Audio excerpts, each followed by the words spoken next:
So a lambda expression is used to embed a function in an expression. It's an expression that evaluates to a callable function, right?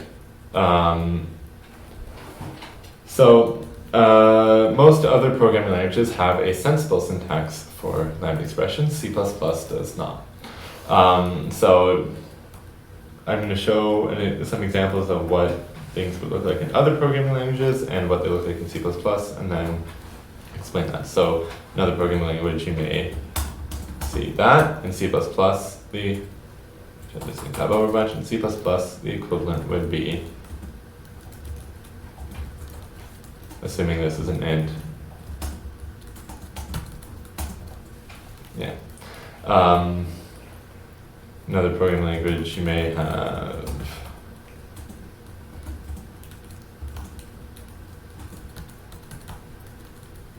that. In C++, you'd have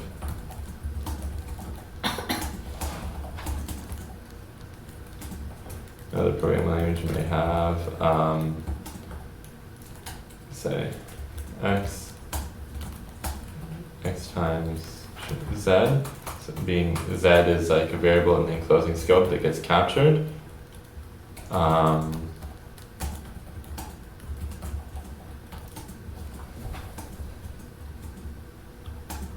Okay. So let's sort of dive into what this is. So the general syntax for lambda is this: you need square brackets and then parentheses with a parameter list, and then curly braces with the function body. You need to have the square brackets, you need to have the curly braces. If the parameter list is empty, you can omit this, including the brackets. So I'll actually write one more, which is if you have something like this, like say a lambda that always evaluates to some constant, that can be written as that. Okay. So the square brackets, what's inside is called the capture list. First of all, there's two ways to capture a variable. You can either capture by value or by reference. Capture by value makes a copy of the value, and then so the lambda holds a copy of the variable. Capture by reference just grabs its address, and then the lambda directly references the same variable that's in the enclosing scope. And one other thing, this, in all these cases you'll notice I don't specify the return type. The return type is inferred from the type of whatever expression is here. If you want to explicitly specify it, you can. You have to do that. So arrow, that kind of arrow, and then the type. And if you put that arrow, then you need to have parentheses, even if they would have been empty, just because of some restriction with the language. Yes? Can you just leave empty brackets? Just so will it cause it to crash if you don't? This? Yeah. No, you can have them, but it's just, you don't need to have them if you're not specifying a return type and there's no parameters. Yeah, so back to captures. So this is a capture by copy or by value. If we wanted this instead capture by reference, then we would just put an ampersand in front of the variable. And you need to list every variable that you're capturing. Or you can say, by default, capture everything by value, which you do by just putting an equal sign there, or by default, capture everything by reference, which you do by putting an ampersand. More stuff you can do. None of those will capture fields in an enclosing class. So for example, they will only capture like local variables. So for example, if we had a class has a field int x, and then we have some function, and it needs to call another function and pass in a lambda. Let's say we wanted it to the lambda would take a variable and return whether or not it was greater than x. So we do, our first attempt might look something like this.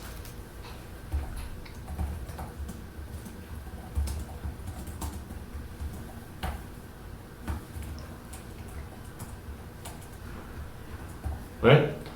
So this would fail to come out and say, I don't know what x is. You say, okay, no, don't know what x is. Okay? Maybe copy everything, or capture everything by value, if we wanted to say capture by value. Nope, still know what x is. It'll refuse to capture a field from the enclosing class. The actual thing that you're trying to capture is the this object, right? Which is implied when you're accessing fields just in member method. So you, in order to access x here, you can put this here, and then that'll bring this object in, which means that it is effectively capturing x by reference, because this is a pointer, right? Now, what if you wanted to have some other piece of information captured in the lambda that you hadn't stored in a local variable or a field or whatever? Or maybe you didn't want to store it in a local variable for the same reason why we created move constructors, right? So say you only wanted, only the lambda needed to have access to this object, but what you would have ended up doing is storing it in a local variable, copying it into the lambda, and the local variable would have been destroyed. And maybe you couldn't have just captured by reference, which would have saved copying, because maybe the lambda actually gets returned from the function or something. The lambda outlasts the scope of that local variable. So what you can do in any case is in your capture list, you can just create a custom capture by just having, you put the name and then equal sign and then what you want it to be initialized to. So in this case I could put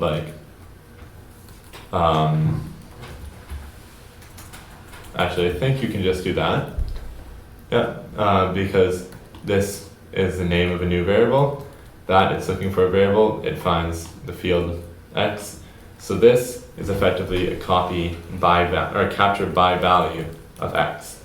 When it gets to actually constructing the lambda object, it takes the current value of x, stores that inside the lambda object,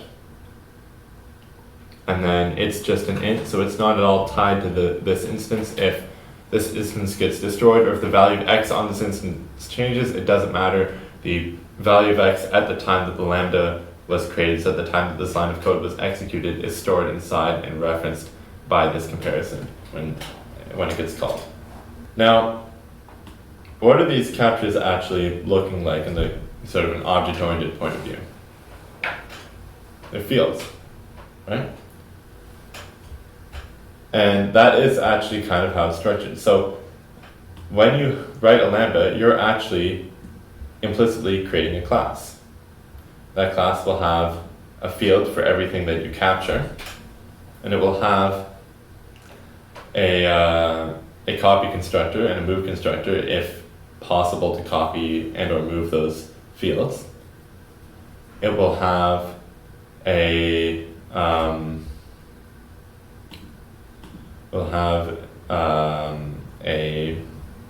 function call operator, which allows you to actually call it as if it were a function. But all this is really doing is this is just really nice syntax around creating a class. A couple other things you can do with lambdas. They can be marked mutable. And in order for that to make sense, first you need to know that the function call operator that I said was created for this lambda's class is marked const. Marking the lambda mutable does not mark any fields mutable. It makes the function call operator not const. Which means that here you'd be able to say modify the value of x.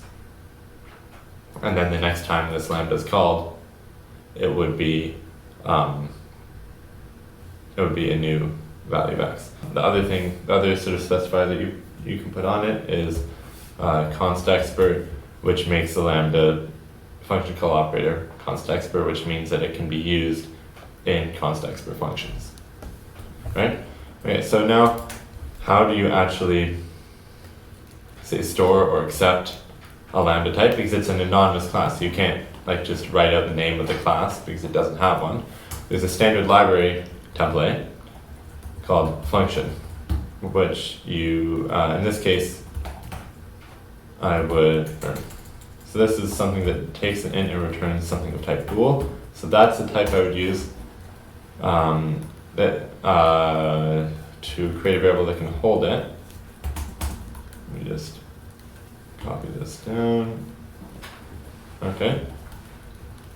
So this is one thing you can do. So this is basically a generalized wrapper that can hold anything that can be called with an int and returns a bool.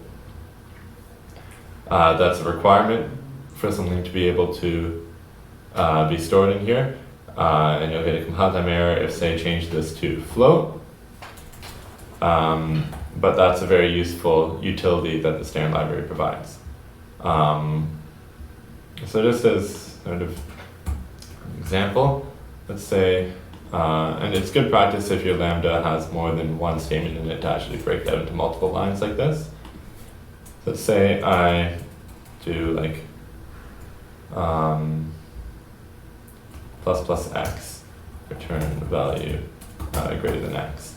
So now we're actually taking advantage of the fact that we marked it mutable and we're modifying the x value that we encoded into the lambda, right? What happens is, say we could do like f, let's say something before this we set x equals 0. Let's pretend that this line does not exist. So we can say f of, say, 7, what would it return? Oh wait, it returned true. Correct? Then what if I did f of 1?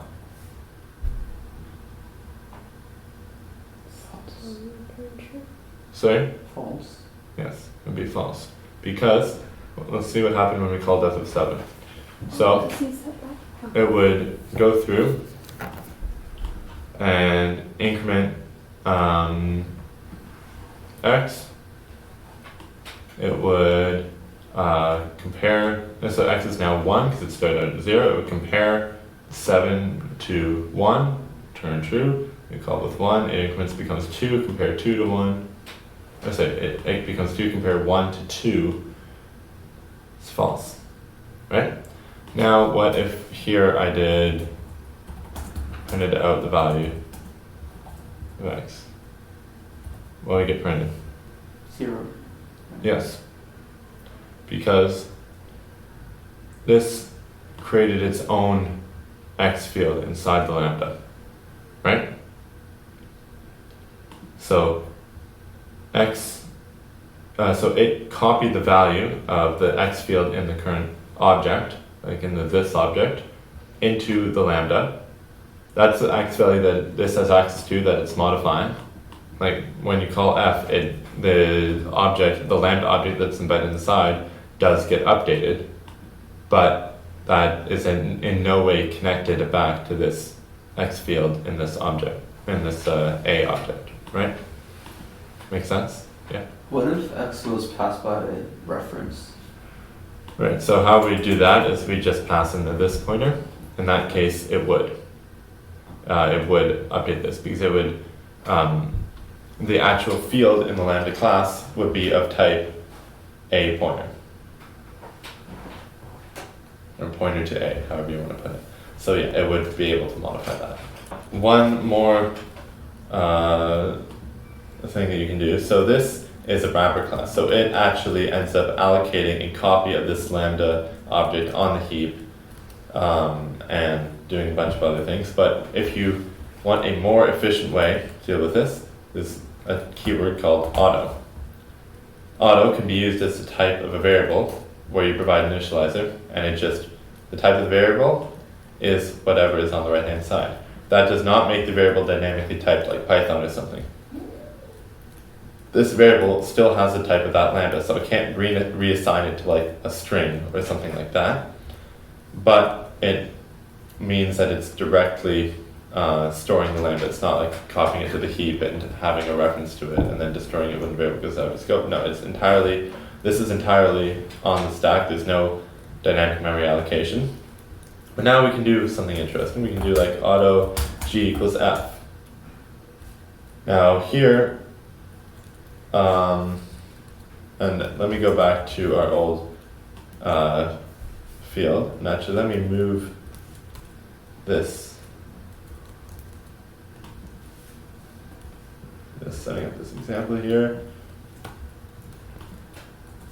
Okay. What happens on this line? It makes a copy of the object, right? So invokes the implicitly defined copy constructor for the class that's implicitly created from this lambda. And so now we have two instances of this anonymous class, right? What will this return? True still, right? Same reason as before. If, actually let me put in here. What will this return? True. No? So we go through here.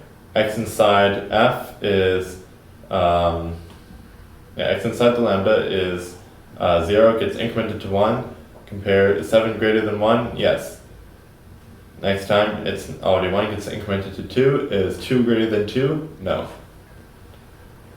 So this returns true, this returns false. What does this return? True. True. Because we made a copy here, right? So because the field in here is of type int, it's not a reference, it's not a pointer, it's not anything, it's just an int. That int just gets copied when the lambda gets copied, right? However, if we had captured by reference, or if we had moved down this copy to here, or even to here, if we move it down to here, then it gets a copy where the value is 1, right? If we move it down below the second call to f, it gets a copy where the value is already 2. If we had instead made this 2 captured by reference, like we just showed this example before, then they're both referring to the same x, so they both see the same changes.